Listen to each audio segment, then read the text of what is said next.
his aunt introduced us. He was a blind date, pretty much just was together ever since. He did start doing some drugs, so we got divorced. He ended up getting caught selling to, I think, make ends meet.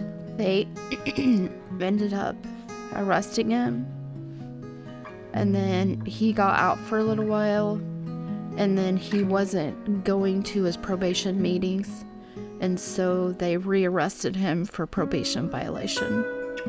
The system failed him from the start. Instead of helping him mentally, it was automatically like, here's your jail time. And so then he couldn't find a job and couldn't pay the fees, and so then he started to fall back into the same patterns.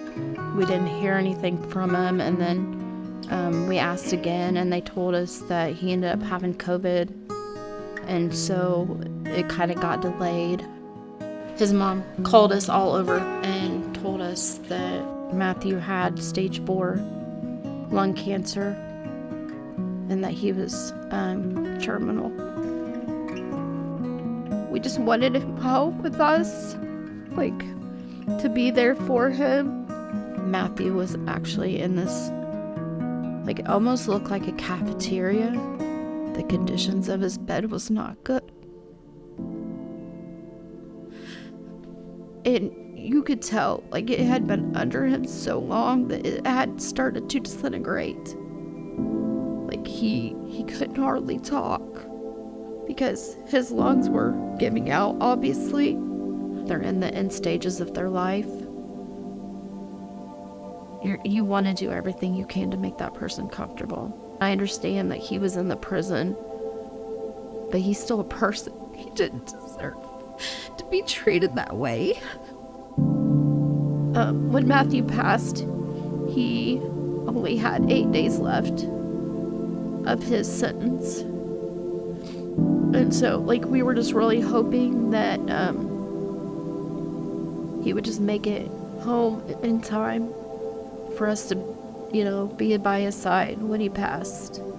It would take years to go through the whole process of getting a lawyer, getting, a trial date and all that to be able to go to court to try to get him released early.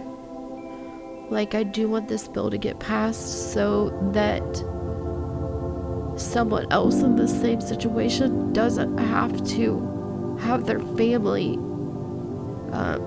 suffering. We feel no type of closure. Every day, my kids and I feel like he's still gonna come home. They have a right to be home with their families when they're dying. It's not fair. He wasn't a threat to society. He wasn't a bad person.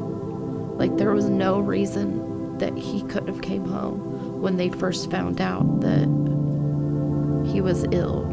He can't even get up and take care of himself. What is he gonna do to someone else? He's not gonna be able to go back out there and commit that crime. But he has a right as a person to be home with his family as he's dying.